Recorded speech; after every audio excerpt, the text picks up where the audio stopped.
Wonderful to see everybody back. This is a return to school week. It's just like returning after mid-season vacation back to college. The only thing missing are a bunch of anti-Semites yelling from the river to the sea. So just to let you feel the academic experience that we're having, the professor will start by saying, from the river to the sea, all of Israel will be free in a few years, God willing. Maybe even before Mashiach comes. That's one way. Or maybe it'll happen before Mashiach comes. From the river to the sea, all of Israel will be free. They're already talking about setting up Jewish communities or settlements in Gaza, the way it was before 2005. And they're talking about how much longer the Arab entity in Judea Samaria, the so-called Palestine Authority, is going to be around. Because, within Israel, the discussion already is starting to be whispered loudly enough that people are talking about it. Because the expectation is that after Mohammed Abbas dies, and he's in his 80s, so it's not about wishing, we're not wishing death on anyone. He's in his 80s, and it's the nature of things that anybody, even a healthy person, his time is coming. And when he goes, Hamas is taking over. We know that because they have, I was going to say they have elections, they have election. They normally have an election, and that becomes an election for perpetuity. Abbas is now in the 19th year of his 4-year term. So you get the idea. Once Abbas dies, and I'm not saying I wish for it, that's another time, another discussion. But once he dies and Hamas takes over, then you have Israel having to deal with the same thing in Judea Samaria. And one thing can lead to another. Israel is hesitant to actually resettle Gaza. But there's a lot of pressure starting, not only from the so-called extreme right, but from the Likud party itself. They just had, and this is an assumption that we're back on ethical and moral halachic values in terms of Jewish halachic ethical values at times of war. This past week, that's why it's on the table right now. This past week, there was just a major conference of people advocating resettling Gaza.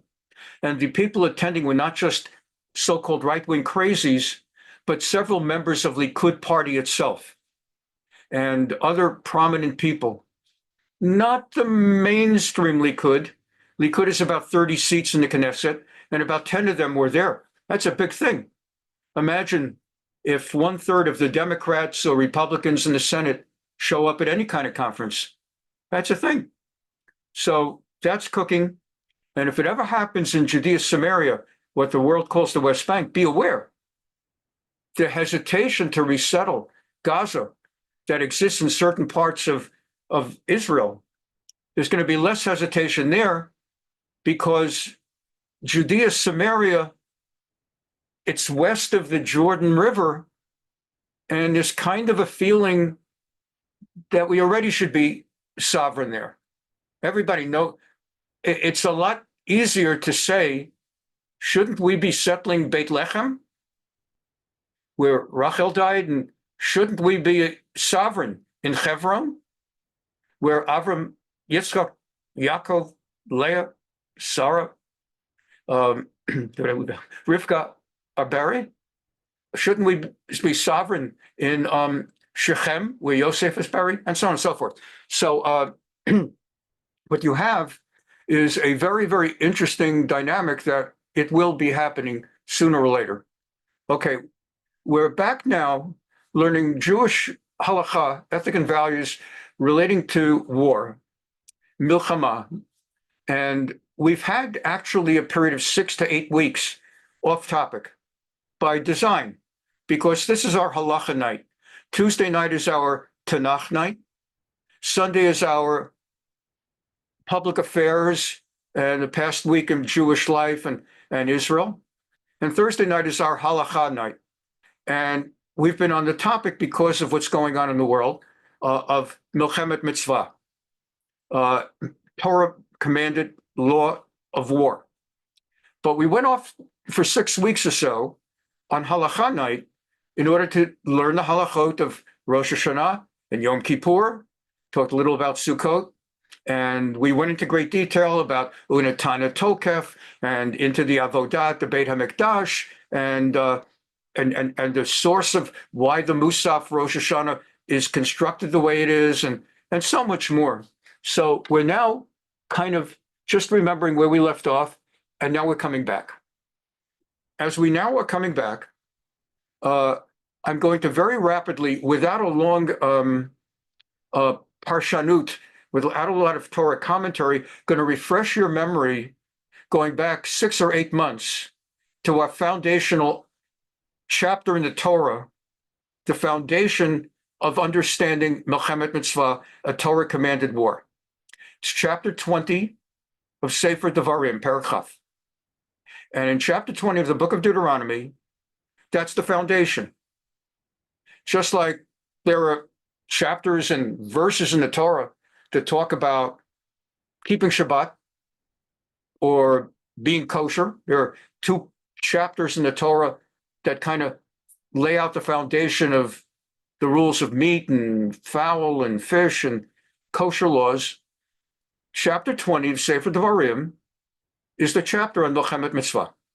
And we began with that like a year ago, a few months after October 7. And now we're already a year into it. And time has passed, and we have been dissecting chapter 20 with Gemaras and with commentary, understanding more detailed, because the Torah speaks in such brevity. So like when the Torah talks about Shabbat, it doesn't talk about 9/10 of the observances that we observe on Shabbat.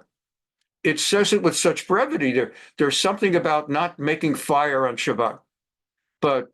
And there's some material in the book of Yehoshua, of all places, of Yeshayahu, of Isaiah, towards the end, where he talks a little bit about some of the rules of Shabbat. But by and large, we learned the rules of Shabbat from the Talmud and from commentary. The same thing with Milchemet Mitzvah, commanded wars. And again, for those that might not recall the term, Milchemet Mitzvah, a milchama is war. Milchemet is war of. Mitzvah. Many people think, who aren't as, let's say, learned, think mitzvah means doing a good deed. You help somebody cross the street, even while they're screaming the whole way, I don't want to cross the street. You help somebody cross the street and you do a mitzvah. Look, I'm gonna be gone for 10 minutes from the house and I don't have a key. Could you watch my house for 10 minutes and do me a mitzvah? But actually, mitzvah is from the word tzivui, command. A mitzvah is something that God has commanded.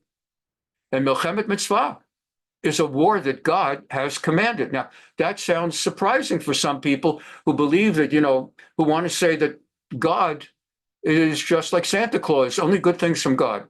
Only good things come from God. Only nice, easy. God commands many, and war sometimes is a very good thing.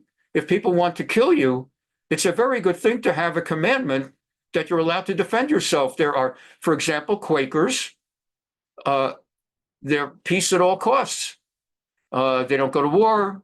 I believe Seventh-day Adventists also, if I'm not mistaken. And that's like the Seventh-day Adventists that don't take blood transfusions, because that's what they believe. So it's a great thing that God says you can take blood transfusions and that you can go to war. Initially, a reminder as well, there was a great misunderstanding and uncertainty whether you can go to war on Shabbat. And that lay behind the extraordinary chapter in the book of Yehoshua, Joshua, where they were at war, and it was Friday afternoon. And they didn't know whether, according to halakha, what they're supposed to do. We're at war. But you're not allowed to carry on Shabbat. Forget about Getting to the next level, are you allowed to kill people on Shabbat? Not allowed to carry on Shabbat. Are you allowed to travel? You're allowed to ride on a horse on Shabbat. There are like a whole bunch of things that are involved in war that by themselves you wouldn't do on Shabbat. And in the book of Yehoshua, Joshua, for those of us who don't remember, we learned it about 2 years ago in a Navi class, maybe 3 years ago. That was the famous story of the day that God held up the sun, Vayidom, that the sun was setting down. Let's make up a time. I don't know. Let's say Shabbos started at 6 o'clock. Let's just say. So at 5:30 p.m., half an hour before Shabbos, the sun stopped setting. And it stopped setting until the war was over. And then, like a cartoon, went down. And because they didn't know whether they were allowed to fight in Shabbat, and God wanted them to finish that war. And the idea was, later we'll go into the halacha. Now let's get the war done. So that was done. Now, of course, we know that if necessary, one may fight on Shabbat. But we're going to learn in Rambam soon that if you have a choice, you're not supposed to start a war within 3 days of Shabbat. Did you know that? We'll be learning it. Because you're going to probably end up fighting on Shabbat. And you don't really have to. If you can start it on Monday, the thought was you should be able to finish a war in 3 days. No one was worried about a 1-year war. In those days, a war, 3 days, like 1967, that would be a long war, the 6-day war. Think of your own remembrances from the Torah, from the Tanakh, from what you've learned, just the course of growing up. There would be a war, it'll be over the next day. Amalek came to fight. Moshe Rabbeinu had to keep his hands up. Then Aharon and Hur had to help his hands stay up. And then he put a rock or a boulder under each arm. Remember that? It was a 1-day war. Those wars were 1 day. They didn't have 1-year-long wars. Amalek came, there was a big fight, and that was the end of the war. So the idea was you should start a war more than 3 days before Shabbos. That way you're sure you'll be done fighting before Shabbos. If it runs longer, it runs longer. You couldn't help it.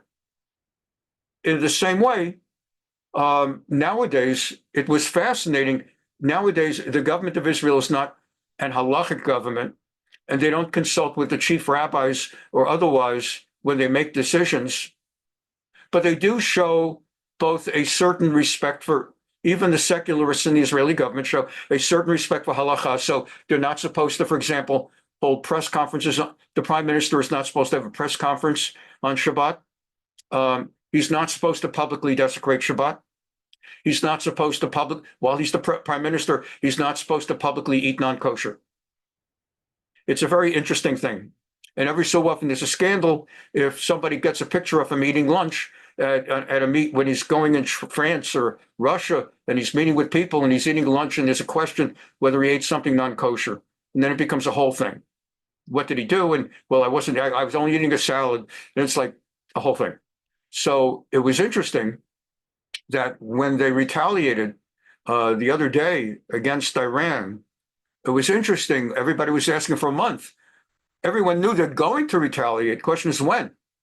And there were theories they're going to do it now. They're going to do it now. I was telling people I really believe they're not going to hit back until after Yom Tov, not between Rosh Hashanah and the end of Simchat Torah. They're not going to hit. Not because they're a halachic government per se, but because there is a tradition that we don't leverage holy days to make war. Just post-biblical, that we don't do that. The whole argument against Sadat for attacking on Yom Kippur, the Yom Kippur War, or against Hamas for attacking not on October 7. That's what the rest of the world knows. They chose Simchat Torah, the last day of the holiday. The whole argument was they attacked us on a holiday. How dare they? It's wrong that they attack, but how dare they attack us on a holiday? So it would be incredibly hypocritical of Israel and would take away that claim for all time to come if Israel would leverage those same holidays to get the other guys by surprise.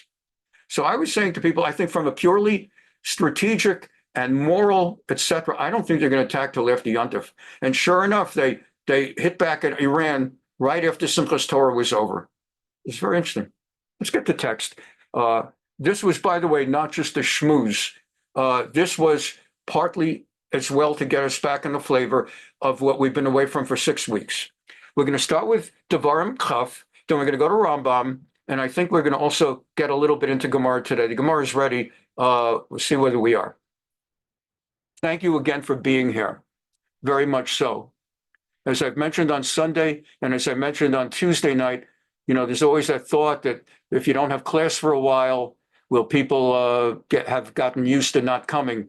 And turnout Sunday and Tuesday actually were record turnout. I don't want to sound like Trump. Man, you should have seen my audience. It's the biggest audience, twice as big as. But it was a really beautiful turnout both times. Two of the largest turnouts we've had. And tonight we have a lovely turnout as well. Okay, Deuteronomy 20, that's Perek Chaf of Devarim. We've spent a year parsing through this, so we're going to do it really quickly. It's just to refresh your memories after really effectively 2 months away from the subject. And we're now back on this subject. God commanding, when you go to war against your, so in other words, it's the old story where, that expression, common expression, I'm sure you've used the expression, it's not if, it's when. Notice that it's not if you go to war. Judaism is not Quaker, it is not Seventh-day Adventist, and it's also realistic. You're going to go to war.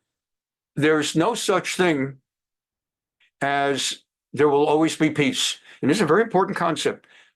It's okay to want peace any time. Let's understand that. Let's not mistake that. There's nothing wrong per se, halachically, in saying, I want peace now. But to say peace now in the sense of no more war, no more war. There's nothing wrong with coming back from a meeting with Hitler and saying, I brought peace in our time. But you have to know what you're talking about. But if he knew what he was talking about, if he somehow had arranged Neville Chamberlain, if he had come back and somehow had come away with like Hitler, if you could permanently know forever, Hitler just changed his mind and he's never going to go to war and he's going to give back the Sudetenland, whatever, that would be all right, let's say, in 1938 at least. Or, I don't know. I don't want to get too much into that because I'll misspeak.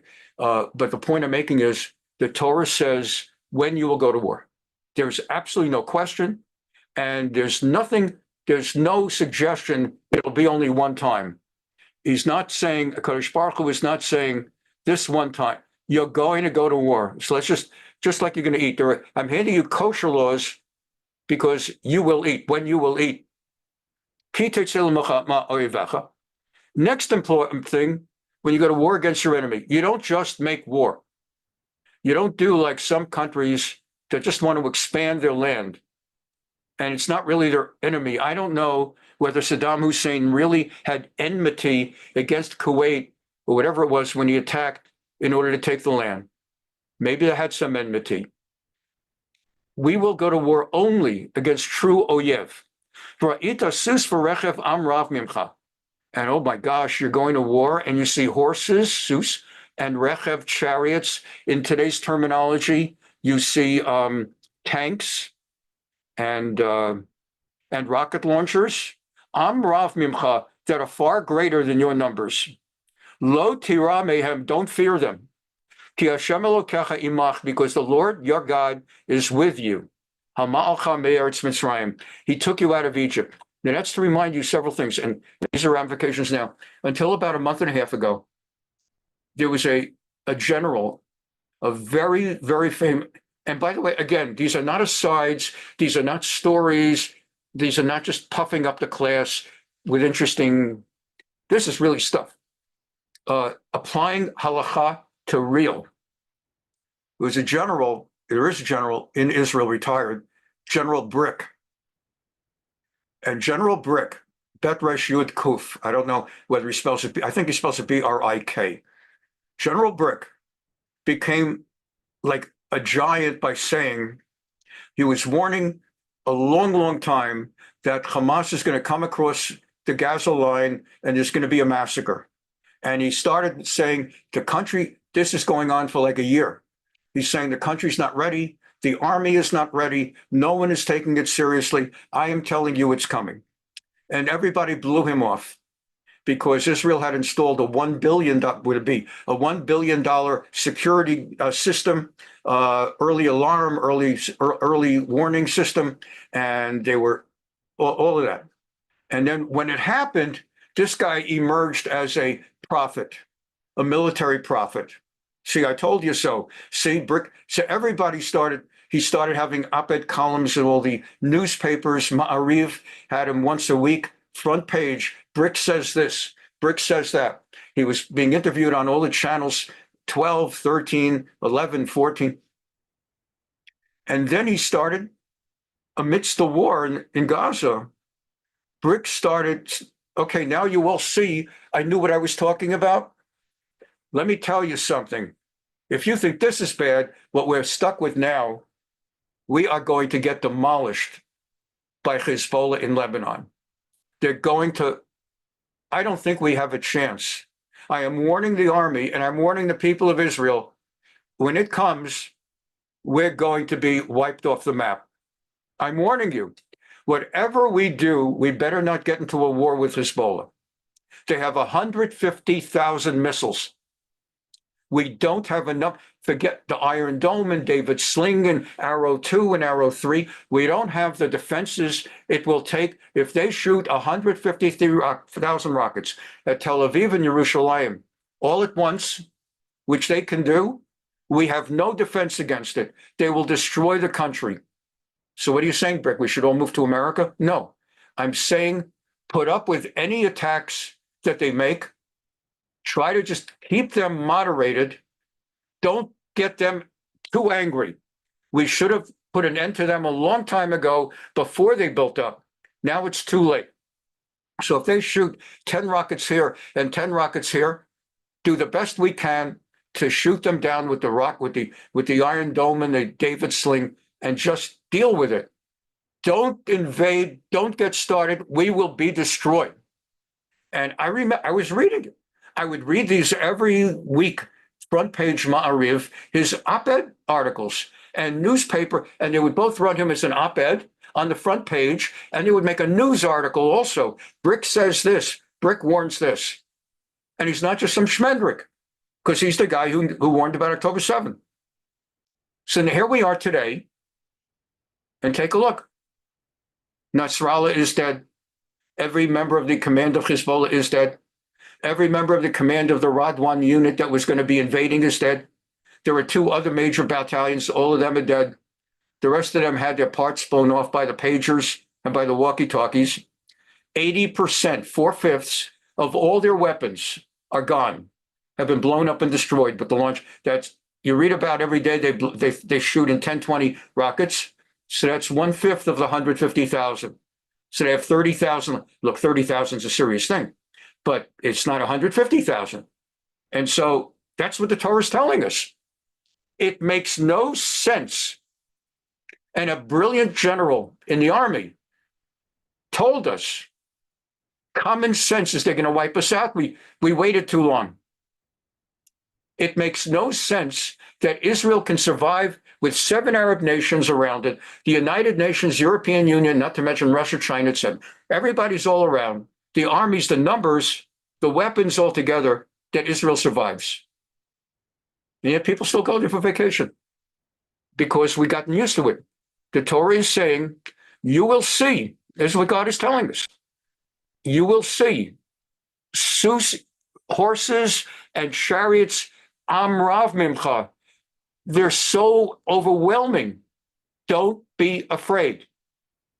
In the same way, Brick warned, now that we're in a mess in Gaza, don't just go in. I don't think we can go into Rafiah.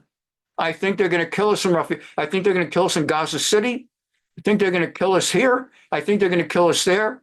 If you go into the Palestinian refugee, there's no Palestinians. If you go into the Arab refugee camps, they're going to have snipers in all the buildings. They'll be shooting our kids. They're going to be in tanks in the middle of the street. They'll be throwing hand grenades and shooting RPGs at them. They're going to be dead ducks, sitting ducks. Do you remember a lot of us have forgotten. It was thought 1 year ago. We don't know what's going to happen.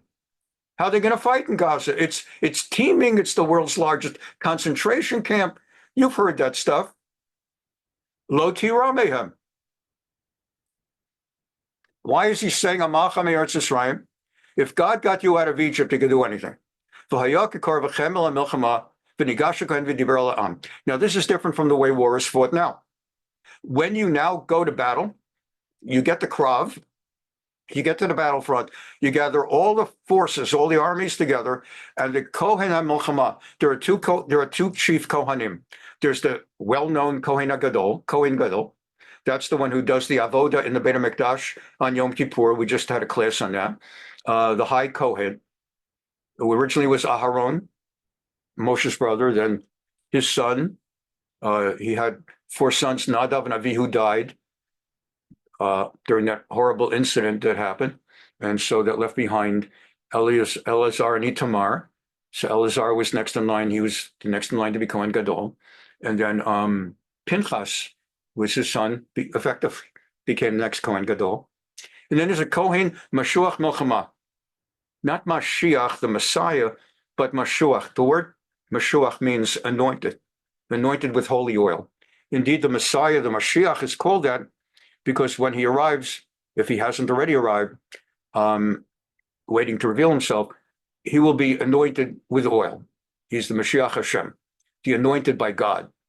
So the Mashuach Milchama was the Kohen who would be formally anointed with oil as the High Kohen for war, so to speak.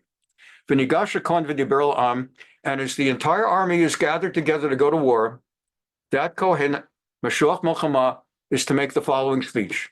V'yamar lehem Shema Yisrael, and he says to them, not the bracha, not the prayer, but hear, O Israel, Atem krevim hayom le'milchama al oivechem. You now are gathered to go to war against your enemies. Al yerach levavchem.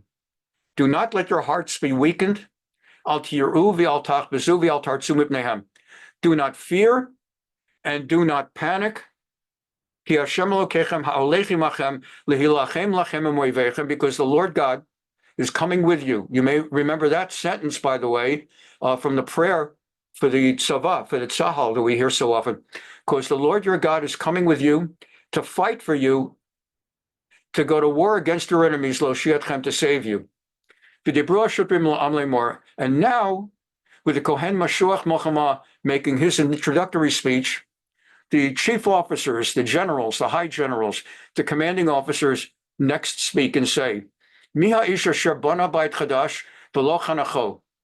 Who among us within the past year has built a new house, but has not dedicated it? For example, that is literally, I don't know if you've ever built a house, but for our purposes nowadays, let's just say someone who just bought a new house, but all the more so if you ever built a house. I built a house from plans, from architectural plans, when we moved in 1985 to Israel, in Samaria and Karnei Shomron. And we formed a new, what they call a settlement in the West Bank, what we call the Jewish community in Samaria. And our community of 35 young American Jewish families, we hired an architect who drew up plans. And so he draws up plans, and I'm not going to tell funny stories now, this is for learning purposes. He drew up plans, and he flew to Queens and Brooklyn, and 34 of 35 of us were there. And we negotiated with him, we want this, we want that, etc. And then the houses were built. It was so exciting. It was so exciting. Oh my God, our house is going up in Eretz Yisrael. Our house is going up in Shomron. The world is trying to take away Shomron, and I'm only 30 years old, 31 years old. And my wife and my little kids who don't even know what's going on, they're like 4 and 3 and 2.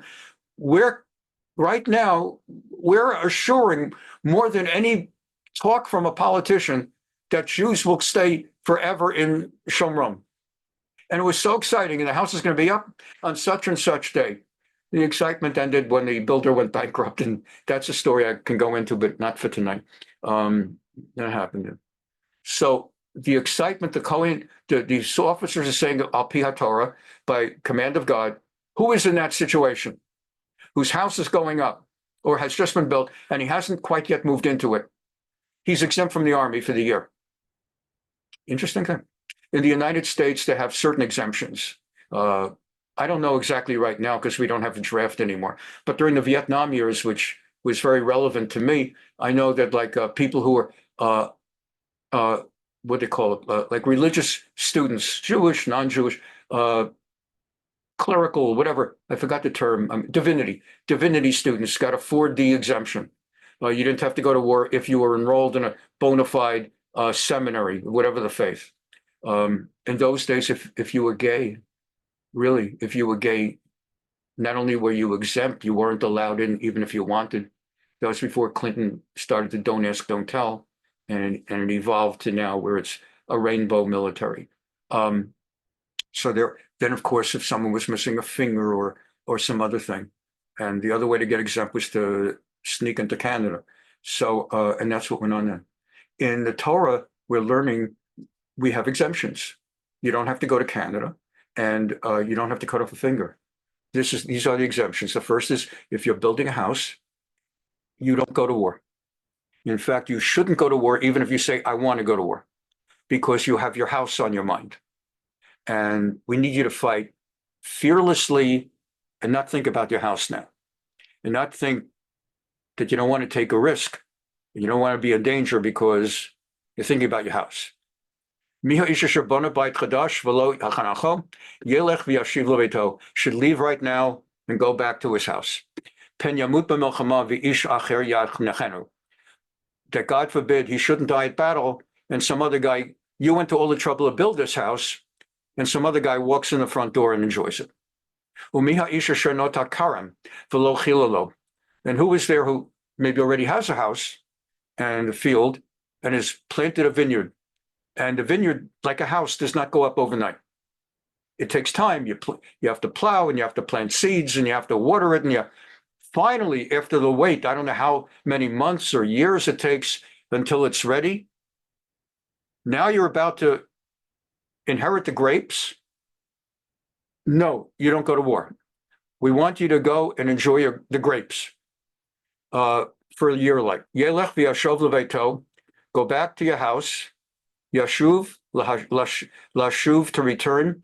Beit, beito, Beit shalo, beito, his house. Pen yamut b'milchama, lest he die in battle. B'ishacher yachal alenu, and someone else ends up harvesting your grapes. Umiha ish asher eras isha v'lo lekacha, and who's engaged?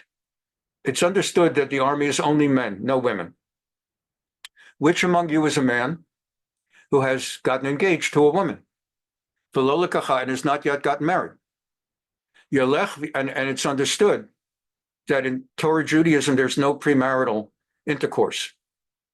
So you're engaged, you haven't been intimate. Yelech v'yashov leveito, go back home, don't go to war now. Pen yamut b'milchama v'ish acher yikachena, lest the person die, and some other man come and take that bride of yours. And now, with those three exemptions, for building a house, a vineyard, or someone engaged, plus anyone fearful, that's an exemption. It's very interesting. And it's very interesting, again, looking back and comparing to the Vietnam experience. In the Vietnam experience, there's no exemption for being afraid. You couldn't go to the draft board or something and say, I have all my fingers, have all my toes, I'm straight. I don't want to go to Canada and have to say about when I want to say about, but I'm afraid. So they'd say, listen, punk, go into the other room. We'll give you a buzz haircut like everyone else, and you're on the way to Vietnam. So there's no such thing as that. And because of that, there was a massive anti-war movement that cut to the core of the country's morale, because they didn't only not want to go to war. It wasn't like Quakers. Quakers, they don't want to go to war because that's their belief. Okay, fine. But these were many people, and I'm not speaking bad about them. I'm not so sure I was looking forward to go to Vietnam. Baruch Hashem, I was in REITs and I was learning to be a rabbi. But I'm not so sure I wanted to go to Vietnam. And so I'm not knocking them. But when they say we want peace and we don't, they did not want to go to war. And that created a national anti-war movement that has completely destroyed the moral fiber of the country in many ways. Eventually, the country itself came to recognize we've got to just go to a volunteer army. We've got to come up with more and more inducements, incentives for people to do it. But we will have, at least on that front, we will have better social harmony, even though we have other issues on the table. Israel, they avoided that there. Modern day Israel does not have that exemption. But there's the great debate in Israel now, don't have time for it, about the Haredim who don't want to serve because they say that it's more important that they sit and learn Torah all day. And it's another discussion about, is that a good exemption? What does it say here in the Torah? So with this one, they're being told, let's take that off the screen again. Okay. And then the officers, the generals, should gather everybody together after all those other exemptees, the house builders, the people engaged, and the vineyard growers. Which among you, who among you is a man who is fearful and soft-hearted, weak-hearted? You're also exempt. Go home. Go home, because we don't want you to melt, to weaken the morale, melt the heart of your brothers. You'll be a war and you'll be kvetching. And again, I'm not knocking such people. It's very hard to knock certain people that, I mean, Baruch Hashem, when you hear the interviews and you go on YouTube and you hear the soldiers, they're so proud and they're so willing to risk their lives for Eretz Yisrael. It's just overwhelming. In many of our Sunday classes, I've played clips that kind of bring tears to your eyes. Or these guys who lose an arm, and all they're worried about is when can I get out of the hospital and go back to the front? But if someone is so unable, I don't want to say incapable, it's too judgmental. If someone's unable to do this, they just send him home. We don't want you with everybody so proud and ready to fight to defend Eretz Yisrael and to march with God Almighty. We don't want you to go home. And when the officers stop, this come to an end of this, and then they will go ahead and start, they take command. The Pekudah, they take command and they go to war. Now, when you go to the war, when you go to the city to fight it, step one, you offer them peace. You don't just go to massacre your enemy. It's the exact opposite of what all these people in the world say about Israel committing genocide. And again, Israel's not even being conducted as an halachic state, but it reflects traditional Judaic values. We don't massacre people. We're not Genghis Khan. And we don't just look for opportunities to wipe out our enemies. The Turks, what they did to the Armenians and what they did to the Kurds and what they still do, and what so many of these countries do, what Arabs do to each other, what the Shiites do to the Sunnis, and what the Sunnis do to the Shiites. With Jews, we don't do that. The first thing you do is you say, we're offering you peace. And if they say, yes, peace, then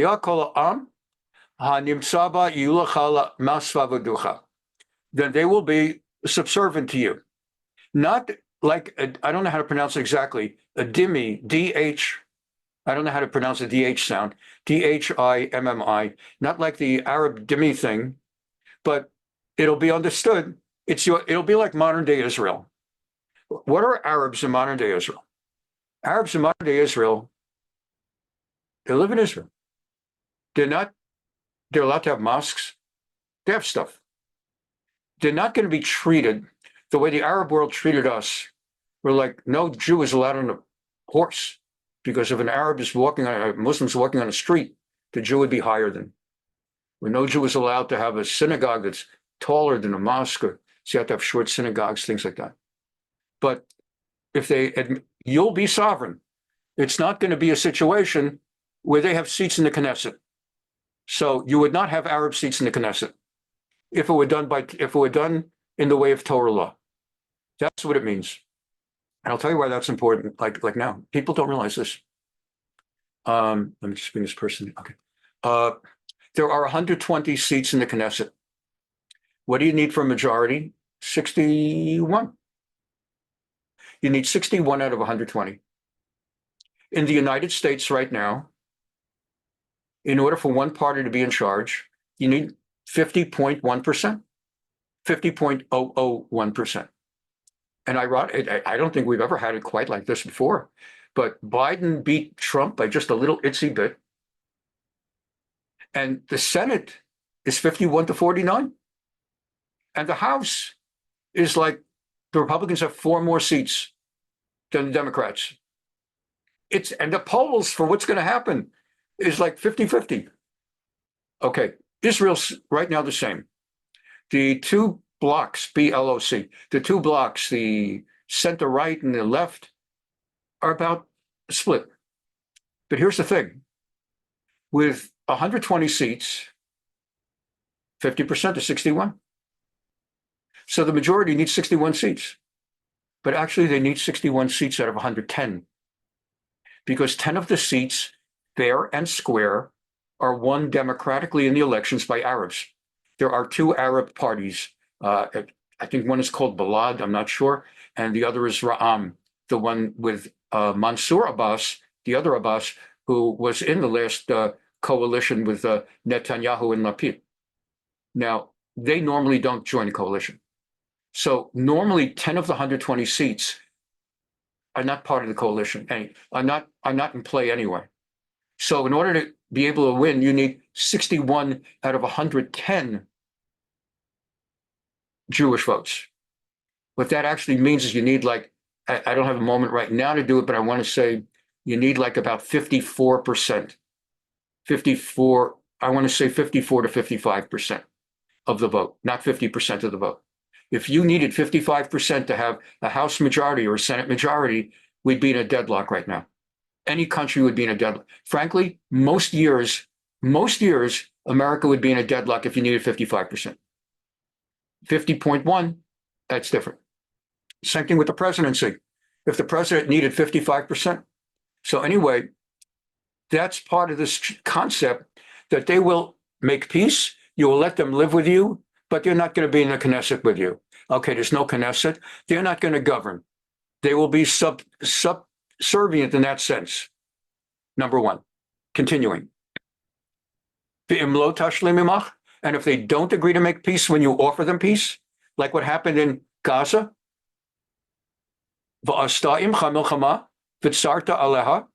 then if they make war, you go and you lay siege. You don't send them humanitarian supplies and water and meds.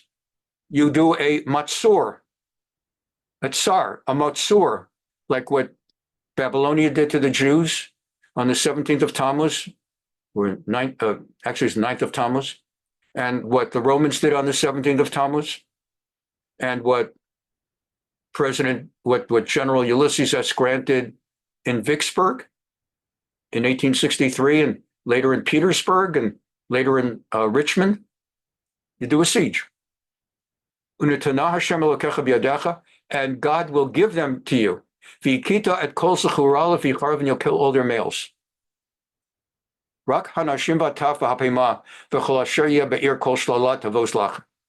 You will leave alive the women, the children, the babies, all their animals.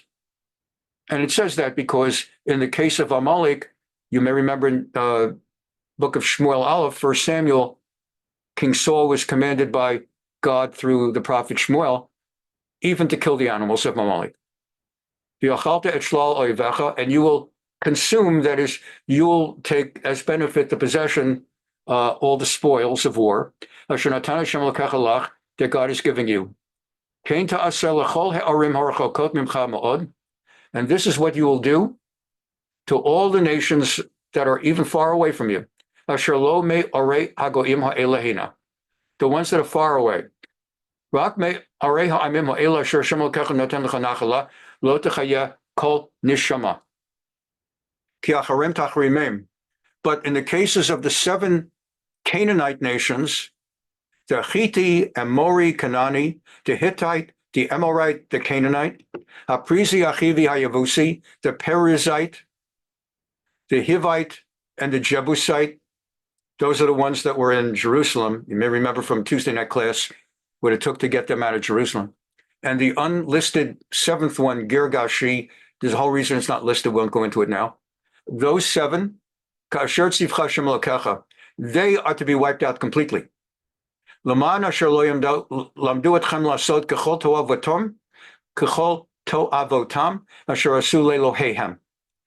that they will not teach you.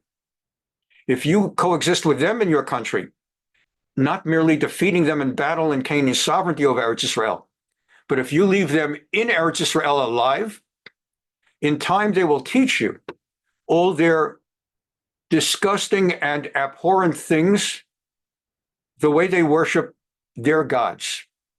They would offer their children and other human sacrifices and other horrible things.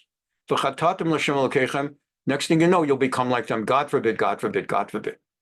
And therefore, you're not allowed to let them in. And again, it's an interesting thing. I'm, of course, not suggesting for a moment that we should be killing all Arabs in Israel. God forbid, no. It's worth just putting it out there and saying, God forbid, no. But it's interesting. What about evacuating them all from Gaza, for example? What about actually expelling them all from Israel, from Gaza? There's always been a great debate in Israel where the more right-wing suggests they should clear the Arabs out of Israel. I'm not going to get into that. It's Torah class, and one can argue it's a Torah question, but it's political, and I like everybody to feel comfortable and feel you're coming away learning Torah, so I won't get into that. But that's what motivates those who say it. This idea that if you leave them in, you just try to treat them gently, next thing you know, you'll have them stabbing Jews in the street, and you'll have them doing all kinds of horrible things, driving trucks and running people over and teaching their foreign ways, and you don't want that.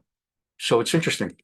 But in biblical times, the concern was not only that you'll have Moabites, Ammonites, and Hivites walking around the streets of Eretz Israel stabbing people, but you have the concern that they're going to teach people their religion, and they'll turn Jews away from God.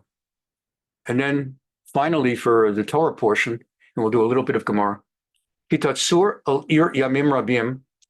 Now, when you go to battle and you set up the siege against a long siege, the war is going to be short, but the siege might be long. For the purpose of taking that nation, lo tashchita deitza lindoach alav garzon. You are not allowed to destroy its trees. I'm sure many of you have heard this, that there's something holy in Judaism about trees. That we're not, look, you know, that one of the classic ways for the last century of being a Zionist, long before Israel even came into being, was to put pennies and nickels into a pushka, a charity box, often right before lighting Friday night Shabbat candles, and taking that money, and much more money than just that, and giving it to JNF, the Jewish National Fund, the Keren Kayemet LiYisrael, for the purpose of planting trees in Israel. To this day, that's a gigantic thing, planting trees in Israel and donating to plant trees in Israel. And if you're rich enough to plant a small forest in Israel, and you get a certificate, everybody, on your birthday, I'm a rabbi, I'll get a thing on the birthday, a certificate from someone, a tree was planted in your name in Israel. My son's bar mitzvah, we got all these certificates from people. Instead of giving some cash, we've planted trees in Israel in honor of your son, his bar mitzvah. Things like that. It's common. In the same way, there's a wonderful, a non-Jewish guy, for those of you who were with us back then, a wonderful non-Jewish Catholic guy, Kevin Brun. He was a student at UCI, and the Jewish students at UCI are so weak and he was so pro-Israel that he was the president of the Jewish Students for Israel at UCI. And he was the best one, no question. He used to come every Friday night to be part of our Friday night Shabbat dinner group for years. Afterwards, after he graduated college, he went to Notre Dame. He's Catholic. He went to Notre Dame Law School. He just got his law degree recently. We're still in touch. He said, I love the guy. And I love the guy. When Rebbetzin Ellen Zichrona Livracha passed away, I get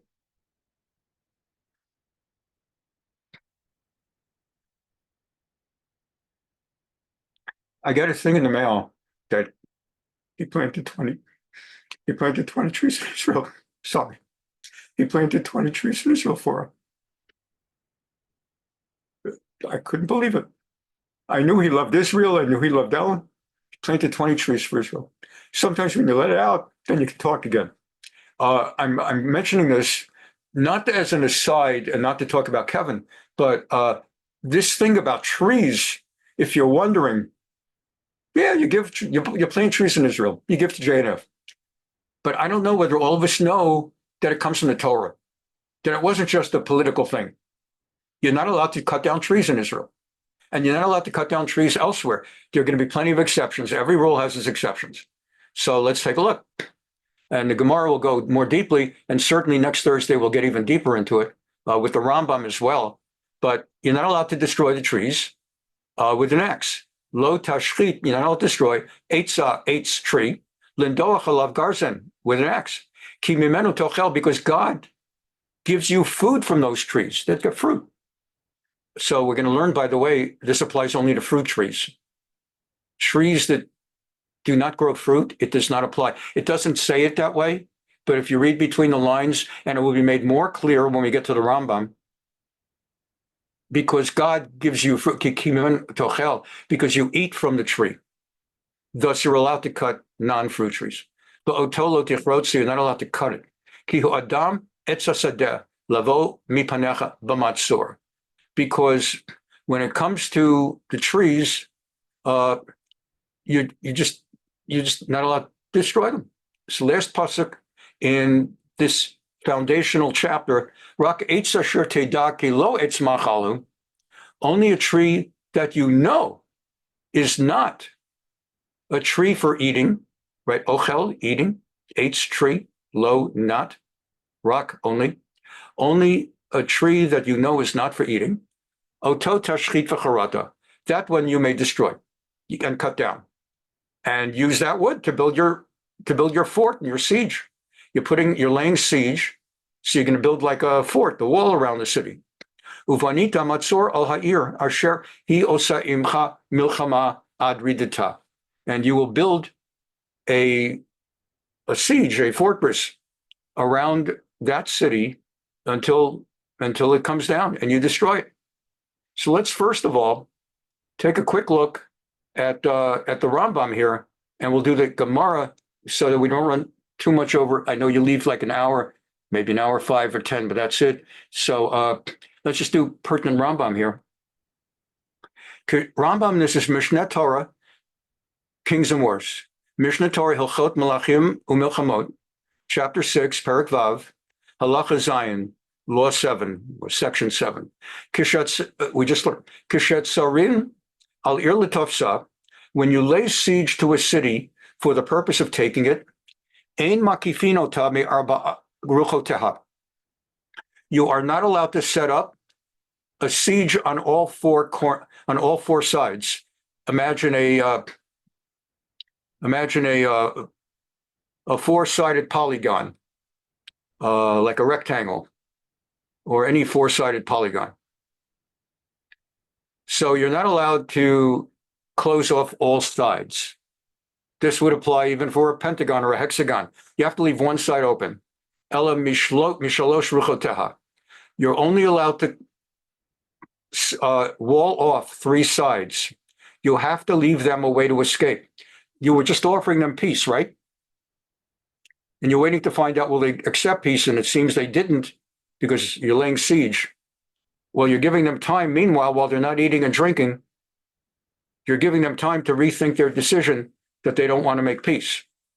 And you're also, for those who don't want to just hand up their hands and give up, we allow them to leave. They can flee. So you have to leave them away. That's the great issue right now in Gaza, that those of us more sophisticated in our analysis of what's going on are outraged that Egypt doesn't let them out. They are walled in. So the world focuses on Israel creating the world's largest concentration camp.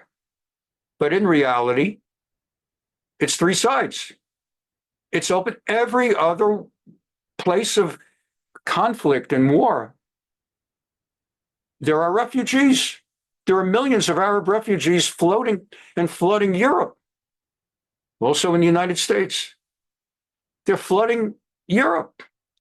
They're flooding into France. It's the reason that England got into Brexit. I don't want to get into Brexit, but that's why they got into it. It's the reason that certain countries like Hungary and whatever don't want anything to do with the European Union policy. They're flooding everywhere. Where are they flooding from? They're coming from Syria. They're coming from Iraq, all these war zones. It's understood there's a war. The Arab country's getting torn up by another Arab country, and people are fleeing to Germany, England, et cetera, et cetera. The only place in the world that they don't flee from which they don't flee, is Gaza. They want to flee. They want to get out. When you see them going, when Israel says, get out of Gaza City, we're coming, they would love to get out of the country. It's not a country. They'd love to get out of that province of Israel. They'd love to get out of Gaza. When they flee southern more, to Khan Yunis, and Israel says, we're coming to Khan, they'd love to get out altogether. We're coming to Rafiq, they'd love to get out. Egypt won't let them out. You're supposed to let them out. You have to leave. You're not allowed to have a four-sided siege, only three. So you must allow for people to, anyone who wants to flee, to flee. For anyone who wants to flee, to save his life. And he cites a pasuk, Rambam cites pasuk, and he says, and it is tradition, a Masorah, like when you hear a Midrash, more than Midrash, it's a Masorah, perhaps from Mount Sinai, that God commanded to array the siege as described. Ein Kotzitzin will take out 5 more minutes, and that'll be it for tonight. Next week, we'll both continue, God willing, with the Rambam, and furthermore, get into the Gemara that talks about this. Just a sneak preview. We'll get back to this Rambam for a second. Just the Gemara next week in Sotah 43a is going to start with a Mishnah that's going to go deeper into the speech by the Kohen HaMashuach, the anointed Kohen and the generals, when it says that he's going to say, and the officers will speak saying, what man is there that has built a new house, has not dedicated it, let him go and return to his house, et cetera, et cetera. And what man is there that has planted a vineyard, has not used the fruit thereof, let him go return to his house. And what man is there that has betrothed the wife and has not taken her, let him go and So all of this, as you can see, I taught it was like one sentence. As you could see, there's a lot of Gemara and a lot of commentary on it. So Mirza Hashem will learn that next week. But let's finish up here quick with the Rambam. So, Ein Kotzitzin Ilanei Ma'achal Shechutz Lamdina. We do not cut down fruit trees that provide food. It's obviously only fruit. Shechutz Lamdina, if it's outside the city, for example, Ve'ein Moni'in Mehem Hamat Hamayim Kedei Sheyivshu. And if a city that we're going to war against has an irrigation system, canals that bring them water, we do not stuff up their canals, their irrigation. Shneimar lo tashchita deitzah, as it says in the Torah, we just read it a second ago, you're not allowed to destroy their trees. V'chol hakotzetz lokeh, and Rambam, because it's a code of law, it's not a political tractate or treatise, it's a code of law. So he often tells us the law and what the punishment is. Just as in California, you'll have vehicle code this or criminal code that. And it might say, anyone who commits this crime shall be punishable by not less than $5,000 or 30 days in the pen or whatever. Bechol hakotzetz loket. Anyone who cuts down the tree gets lashes, whipped. That was a form of punishment in the old days, in the Torah times. And velo b'matzor bilvad. And this law doesn't apply only when you're laying siege and you're at war, but even in peacetime. Ela b'chol makom, everywhere. Kol hakotzetz lan ma'achal derech hashchata loket. Anyone, everyone who cuts down a tree, there are two words for tree, eitz and ilan. I know at Beth Jacob, there's someone named Ilan Wolf. The name Ilan, others of you may know other people named Ilan. That's what the word means. Ilan means tree. If you know someone named Oren, O-R-E-N, it's actually the Hebrew word for a pine tree.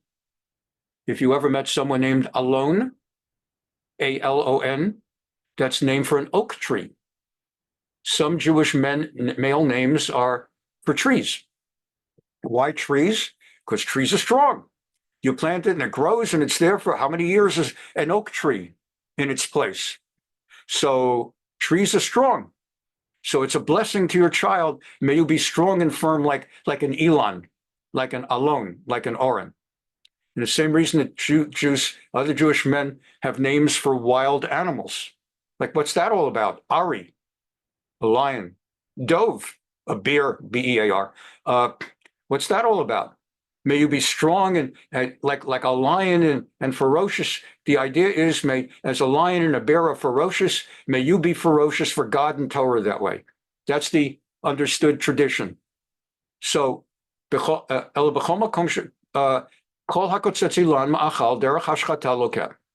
even in peacetime, even in the United States, even in London, anybody that cuts down a tree, a fruit tree, gets lashes.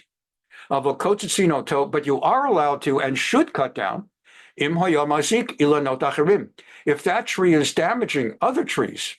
Let's say there's something in its roots and it's sucking away water that's causing nearby trees to fall. You're allowed to cut it down if it's for the positive, beneficial purpose. Or if the tree is causing damage to a nearby neighbor's field, or even a step beyond that, if the tree is extraordinarily valuable, worth a lot of money. Certain kind of woods have more value than other kind of woods. And so you would be permitted if it's worth a lot of money. Lo asra haTorah, elish derech hashchata. The Torah did not make asur, did not prohibit cutting trees, except when someone is destroying things. We'll go on with this, God willing, next time, but we're over our maximum time. So